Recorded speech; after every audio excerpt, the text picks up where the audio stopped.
నా పేరు మెహరాజ్ హుసేన్ అండి. మేము గుత్తి రోడ్ రాణినగర్ వాసులము.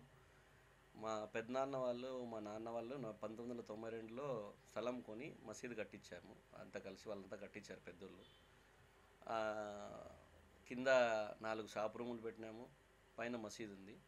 దానికి ఆధికం కోసం ఏదన్నా కానీ మోజన్కి ఇమామ్కి రేపొద్దున ఉండాలని చెప్పి కింద మసీదుకి 4 రూములు కట్టి పైన మసీదు కట్టారు. ఆ తర్వాత 1992 నుంచి 2007లో మా నాన్నగారు ఆస్తి కాబట్టి అది 1992లో మా నాన్న కొన్నాడు దాన్ని. కొని మసీదు కట్టించినాము. 2007లో రిజిస్టర్ నాకు చేసిచ్చారు. రిజిస్టర్ చేసి ఇచ్చిన తర్వాత మేము ఆయన పెద్ద మనిషి కదా, పెద్ద ఆయనే నడుపుతున్నాడు, నడపనినే మేము ఊరికే ఉన్నాం. ఆ తర్వాత ఆయన 2020లో చనిపోయినాడు, ఎక్స్పైర్ అయినాడు కరోనాలో. ఆ తర్వాత కరోనాలో మేము కూడా కొద్దిగా బిజీగా ఉండి మసీదుకి సరే ఎవరో మా అన్నదమ్ములే కదా అని చెప్పి మేము ఊరికే ఉన్నాం. మా పెద్దనాన్న దాయాదులు కొడుకులే కాబట్టి మేము సరేలే ఏదో ఒకటి చేసుకుంటున్నారని అనుకున్నాం మేము. మళ్ళీ తర్వాత మేము పోయి ఇట్లా మా నాన్న వాళ్ళు మేము పోయి అడిగాము, ఏమండి ఇట్లా మాది కదప్లా ఇది మాకు ఇవ్వండి అంటే, లేదు ఇస్తాము మీకు రంజాన్లో అట్లా ఇట్లా అని చెప్పి తర్వాత మేము ఏం చేసుకుంటావు చేసుకోపోన్నారు. మాకు ఇంకా న్యాయం ఎక్కడుందండి, కోర్టుకే కదా పోల్సింది. మేము కోర్టుని ఆశ్రయించినాము. కోర్టులో జరుగుతా అంటే వీళ్ళు మాకి భయభ్రాంతులకు గురి చేస్తున్నారు. కోర్టుకి ఎప్పుడు వెళ్ళారండి? పోయిన సంవత్సరం 7-8 నెలలు అయిందండి కోర్టుకు పోయి. 8 months అయిపోతుంది. 2-3 వాయిదా మే వస్తే 1 year అవుతుంది. లీగల్గా అథారిటీ మీకుందా? లీగల్గా అథారిటీ అయితే 2007లో మీ రిజిస్టర్ ముత్తువల్లి నా పేరు మీద ఉంది. రిజిస్టరే చేసినారు, అది డూప్లికేట్ కాదు, ఏం కాదు. 40 years నుంచి మీరు ఈసీ తీసుకున్నా కానీ మా పేరు మీదే ఉంది. మేము కోర్టుకి న్యాయస్థానానికి నమ్మినాం కాబట్టి వీళ్ళతో కొట్లాడడం ఎందుకు, ఈ ఊరికే మనము ఇదే అవుతామని చెప్పి మేము సైలెంట్గా కోర్టుకు పోయినాం. కోర్టుకు పోయిన తర్వాత మళ్ళీ వీళ్ళు అక్కడ రాకూడదు, నువ్వు మా మేము మాట్లాడకూడదు, ఎవరికి మాట్లాడకూడదు, దౌర్జన్యం. ఒక 4 ఉన్నారు వీళ్ళు అన్నదమ్ములు. షబ్బీర్ అహ్మద్ ఫస్ట్, రఫీ, తాజుద్దీన్, మాపిరా. వీళ్ళు 4 కలిసి ఇంకో 5 మందిని గ్రూప్ తయారు చేసుకొని, దానికి కమిటీ లేదు, ముతువల్లి లేడు, ఎవరూ లేరు దానికి. ఆ డబ్బులన్నా దానికి వచ్చే ఆధికం మొత్తం, దాని ఫండ్స్ కానీ ఏవి కానీ మొత్తం అన్నీ తినేస్తున్నారు వీళ్ళు. ఆ తినేదానికి మేము అడ్డు ఏడపడతాము అని చెప్పి మాకు ఎంటర్ కానివ్వడం లేదు. ఏదో ఒకటి అక్కడ వచ్చిన వాళ్ళకి మెంబర్లకు చెప్పడము, వాళ్ళకి చెప్పడము, ఇక్కడ కూర్చోద్దనడము. డైరెక్ట్గా నాకు చెప్పరు, ఎవరికో చెప్తారు. ఆ రూమ్లో ఉండే వాళ్ళకి రూములకి నువ్వు ఇక్కడ కూర్చోబెట్టుకోకూడదు, నువ్వు ఎట్లా కూర్చోబెట్టుకుంటున్నావు. ఎవరండి ఈయన చెప్పేకి, ఎక్కడ కూర్చుండేకి హక్కు లేదండి. మా ప్రాపర్టీ అది మేము ఇచ్చినామండి. మేము ఈరోజు కరెంటు బిల్లు ఈ ప్రస్తుతానికి ఈరోజు మీరు ఏప్రిల్లో నా పోయి డాటా చూసుకుంటే నాదే కనపడుతుంది. డాటాలో మొత్తం మెహరాజ్ హుసేనే ఉండేది. కరెంటు వాళ్ళకి పోయి భయపడిస్తారండి వీళ్ళు. వాళ్ళ దగ్గర కూడా దౌర్జన్యం చేస్తారు. 5 పూట్ల నమాజ్ చదివేది దీనికోసమేనా? మనము దైవభక్తి దీనికోసమేనా ఉండేది? ఈయన చదివిండేది 2 పారాలు, మాట్లాడేది పెద్ద పెద్ద మాటలు మసీదులో. మనిషిని చూసి మనిషి టార్గెట్ చేసి మాట్లాడతాడండి. మనిషి టార్గెట్ చేసి మాట్లాడతాడు. మసీదులో ఏం మాట్లాడాలండి? ఖురాన్ హదీస్ గురించి, దీని గురించే తప్ప ఈ నమాజుకు సరిగా రాడు. ఒక పూట వస్తే ఒక పూట రాడు. ఎవరు దానికి మెంబరు ముతవల్లి అనేవాడు లేడనే కదా నువ్వు ఇట్లా నీ ఇష్టానుసారం నువ్వు చేస్తున్నావు. నువ్వు అదే వేరే మసీదులో నువ్వు చేస్తే ఉంటారా? ఊరికే ఉంటారా? 2 పూట్ల నమాజ్ చదివితే ఎక్కువ నువ్వు. నీకు 10,000 జీతం కూడా ఎక్కువ నీకు. నీ ఇష్టానుసారం 20,000, 18,000, 30,000 నీ ఇష్టానుసారం నువ్వు రాసుకుంటున్నావే. ఎట్లా పెద్ద పెద్ద మౌలానాకు లేదు 12,000 జీతము.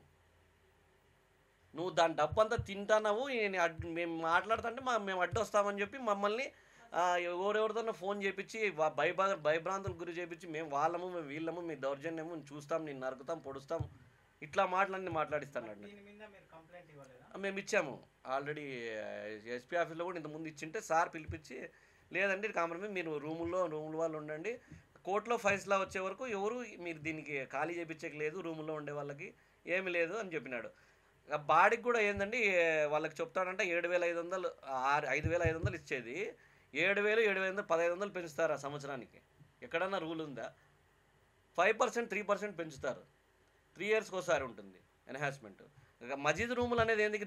దైవ కార్యం జరుగుతూ ఉంటుంది, దైవంగా కింద ఉంటాము, బాగుంటాము. ఏదో రూపాయి సంపాదించుకుంటే మసీదుకు రూపాయి ఇవ్వాలని అందరూ ఉంటారు. ఇంత దౌర్జన్యంగా ఆ రూముల్లో వాళ్ళు ఖాళీ చేసి వెళ్ళిపోవాలనే టైప్లో మాట్లాడతారు వీళ్ళు. వాళ్ళ అనుకూలం ఉంటే పెట్టుకుంటారు, లేకపోతే లేదు. వాళ్ళ అనుకూలం ఉంటే 3 నెలలు బాడికి ఇచ్చినా పర్వాలేదు. వాళ్ళ అనుకూలం ఉండే వాళ్ళు నెల నెల బాడికి ఇచ్చినా ఖాళీ చేయాల్సిందే. ఇప్పుడు మీకు మసీదులో కూడా మసీదులో కూడా అడుగు పెడితే ఇది అని చెప్పి ఎవరో ఆయన దీనిలో గుల్జార్పేటలో ఉన్నాడంట ఆయన, పెద్ద అమీర్ బాషా అంట ఆయన పేరు. ఆయనతో ఫోన్ చేసి చెప్పిస్తాడు నువ్వు కట్టెక్కకూడదని. ఎవరు నువ్వు చెప్పేకి మాకు కట్టెక్కకూడదని? ఎక్కడన్నా ఉందా మసీదుల్లో దైవ కార్యాల్లోకి, గుడిలోకి కానీ మసీదులోకి కానీ నువ్వు రాకూడదని ఎక్కడన్నా ఉందా? అది కాక మసీదు రూముల్లో కింద కూర్చుంటే ఆయనకి ఏం బాధ? వాళ్ళకి సూటిగా ఏం తెలియజేస్తాను? ఇది ఇప్పటికన్నా వాళ్ళు సరిగ్గా, మేము ఇప్పుడు మీడియాకు రావడం కారణం ఏమంటే ఇప్పుడు కానీ వాళ్ళు సరిగ్గా దీని మీద వాళ్ళు బాగుంటే పర్వాలేదు. లేదు ఇట్లే మేము చేస్తాం, ఇదే చేస్తాం, మా పద్ధతిలోనే మేమే ఉంటాం అనుకుంటే మేము ఇంకా వేరే యాక్షన్స్ తీసుకోబడుతుంది. మేము ఎస్పీ ఆఫీస్లో మళ్ళీ కలసబడుతుంది, కలెక్టర్కి ఇంకా డైరెక్ట్ మెమరాండం ఇచ్చి పిలుచుకొని రాబడుతుంది. అన్నీ ఇంకా మేము కూడా ఇంకా అన్నీ తయారు చేసుకోబడుతుంది. ఇంకా వాళ్ళు దౌర్జన్యం చేసేటప్పుడు మేము కూడా ఎన్ని రోజులని ఉంటాము? మాకు న్యాయం రాకపోయినప్పుడు కోర్టు ద్వారా మేము నమ్మినాం కాబట్టి మాకు లేట్ అవుతుంది. అంతవరకే న్యాయం అయితే మా పక్క వస్తుంది. ఎందుకంటే మా దగ్గర డాక్యుమెంట్స్ ఉన్నాయి, అన్నీ ఉన్నాయి. టోటల్ అంతా మా పేరు మీద ఉండేది. ప్రస్తుతానికి కరెంట్ బిల్లు అన్నీ మా దగ్గర. వాళ్ళకి మా మీద వచ్చేస్తుందేమో అనే ఆలోచనలో వాళ్ళు మాకు భయభ్రాంతులు గురి చేస్తున్నారు. దీనికి వచ్చే ఇన్కమ్ అంతా సుమారుగా ఇప్పటికి తినేస్తున్నారు వాళ్ళు డబ్బులు.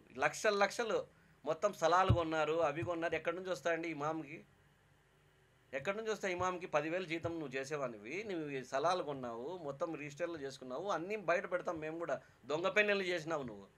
దొంగ పెళ్ళిళ్ళు చేసి కొడిమిలో చేసిండేటివి అన్నీ మా దగ్గర ఉన్నాయి, మా దగ్గర రికార్డ్స్ ఉన్నాయి. మేమంటే ఏదో మా బంధువులు కదా అని ఇన్ని రోజులు కూడా మేము ఊరికే ఉన్నాము. ఇంత దౌర్జన్యం చేస్తా అంటే ఇంకా మేము కూడా సహించకి లేదు. మేము కూడా మసీదులో ఒక మనిషిని టార్గెట్ చేసి మాట్లాడే మసీదు ఎక్కడే కానీ లేదు. ఎక్కడే కానీ దేవాలయాలు కానీ, గుడిలో కానీ, మసీదులో కానీ దైవం గురించి మాట్లాడాలి కానీ ఖురాన్ హదీస్ గురించి మాట్లాడు నువ్వు. ఖురాన్ హదీస్లో ఏదుందో అది చెప్పు. ఏం మాట్లాడతావు నువ్వు? మనిషిని టార్గెట్ చూసి అది నువ్వు చేయకపోతే నువ్వు చేయి చూస్తాము అంటావు. ఇది ఎక్కడన్నా ఉందా?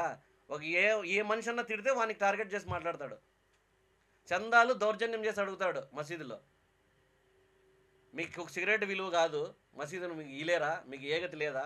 ఇదా నా అడిగేది చందా పద్ధతి అంటే? నీకు ఎక్కువైపోయి డబ్బు అంతా ఎక్కువైపోయి నీకు ఇది కాక ఇప్పుడు నీకు ఓవర్ఫ్లోడ్ అయిపోయింది డబ్బు. నువ్వు నోరుకు వచ్చినట్లు మాట్లాడుతున్నావు జలాన్ని. ఇప్పుడు మేము మా పెద్దనాయన వాళ్ళు దానికి ఇన్నేళ్ళు దాన్ని మెయింటైన్ చేశారు కదా మా నాయన పెద్దనాయన వాళ్ళు. ఏ రోజన్నా కానీ ఎవరన్నా కానీ చందాల వాళ్ళని కానీ మనుషులను కానీ ఎట్లా తిట్టినారని అడుగు నువ్వు. పెద్ద మనుషులు ఎట్లా చేసినారో దాని ప్రకారం నువ్వు చేస్తావని మేము ఊరికే ఉన్నాము. నువ్వు ఈరోజు ఏం చేస్తున్నావు? నువ్వు చదివింది 2 పారాలే.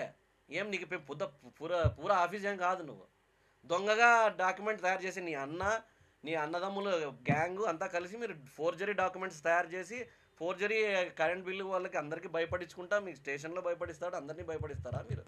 అంత దౌర్జన్యమా మీకు? ఇంత దౌర్జన్యం ఉంటే ఎట్లా అండి? మేము రూముల్లో పోతాము, కూర్చుంటాము, మేము అన్నీ చేస్తాము, మా ప్రకారంగా మేము పోతాం.